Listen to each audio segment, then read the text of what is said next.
When you mention art, the first thing that comes to mind is Picasso or the Mona Lisa. Similarly, the name Al Capone has been associated with violence, crime, and corruption. Most people have either seen movies or TV series based on one of the most notorious gangsters in 20th century America. Did you know that Al Capone was also known as Scarface? This man, one of the most influential mobsters of the Prohibition era, rose to fame and power, making him a force to be reckoned with. Many crime bosses aspire to leave behind a great legacy, but Al Capone only needed to exist, and 100 years later, his name still brings chills to those who have heard his story. So, who is Al Capone? And what made him the mob legend he is today? Stick around and you'll find out. This video explains the boy behind the man. There are some interesting facts about Al Capone at the end of it. Let's get started. Early life. Alphonse Capone was born in Brooklyn, New York in the year 1899. His parents were recent Italian immigrants looking for a better future in America.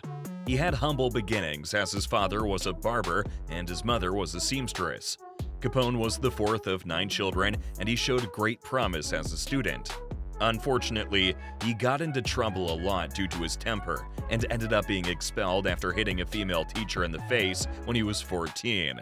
Capone then did some odd jobs here and there, including playing semi-professional baseball, but he couldn't stay out of trouble and found himself involved in petty crimes and violence. Crime career in New York City. Initially, Capone joined smaller gangs, including Junior 40 Thieves and the Bowery Boys. When the two didn't seem influential enough, Capone moved on to the Brooklyn Rippers, before ending up with the 5 Points gang based in Lower Manhattan. Despite being in the gang, he also worked in a dance hall called Harvard Inn. Do you know why Al Capone was nicknamed Scarface? Well, one night in the inn, Capone insulted a young woman. The woman's brother retaliated by attacking Capone with a knife. The goal was to stab the rude guy in the neck, but the brother missed and slashed his face 3 times. When Capone became famous years later, he would hide his scars, or claim that he sustained them from the war. But Capone was never in the military. Moved to Chicago. Capone moved to Chicago in 1919 under invitation, and landed himself a job as a bouncer in a brothel.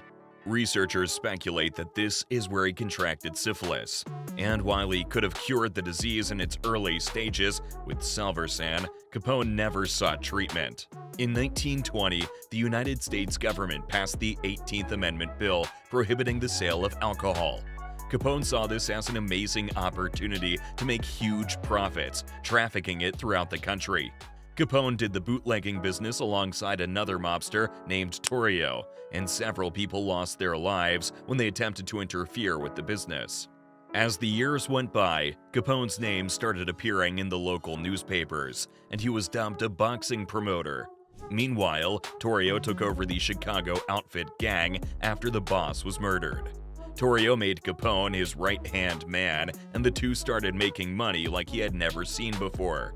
This Italian organized crime group was easily the biggest in Chicago. One day, Notorious was returning from a business trip when he was ambushed and shot several times. Luckily, the wounds weren't fatal and he recovered. However, this was enough for him to retire from the business, leaving Capone in charge. Rise to fame. Capone, at 26 years old, wasted no time in making sure that the Chicago outfit retained its glory. Capone's measures were so elaborate that he enlisted help from jazz singers, local enforcement, and Canadian bootleggers. Capone's empire dealt with prostitution, gambling, extortion, and bootlegging. Capone also established a network of secret bars or speakeasies for his people to drink and enjoy entertainment. He also owned several legitimate nightclubs and restaurants which were fronts for his crime dealings. Capone lived flamboyantly, wearing expensive clothes and jewelry. He socialized with the powerful and rich members of the Chicago community. He lived in a mansion with his wife, May Josephine Coughlin, and the two had a happy life despite the criminal lifestyle. Conflicts. Being successful attracts unwanted attention, and Capone was no stranger to that. Capone's greatest conflict was with the North Side Gang, who wanted control of the bootlegging market. The two gangs fought relentlessly, leaving behind a trail of assassinations and bombings. While this was never proved, it is widely speculated that Capone was behind the St. Valentine's Day Massacre of 1929, where several members of the North Side Gang were gunned down by men disguised as police officers. The attack allegedly happened because some of Capone's whiskey had been stolen on the way to delivery.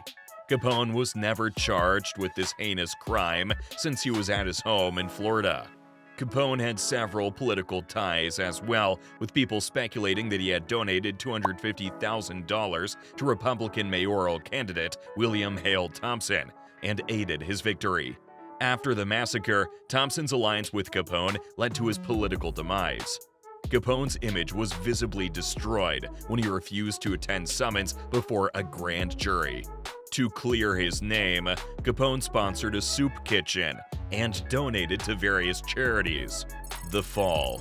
After the St. Valentine's Day Massacre, Walter A. Strong, a publisher of the Chicago Daily News, sought an audience with the president. He and several others pled their case to the president, claiming that Chicago was drowning in crime, and all the judicial systems in place had been bought by crime organizations.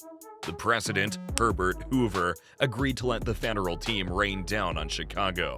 Soon, Capone and his men started getting suits and claims from both the Treasury and Justice Departments. Capone was arrested several times on contempt cases and even went to jail. Capone was deemed public's #1 enemy, and at this point, people started seeing him for the crime boss he was. Arrest. Seeing as the wealthy crime figures could do away with criminal cases, the government changed tactics and decided to charge the group with tax evasion. This is the trap that finally captured Capone, and he was charged with 22 counts of tax evasion.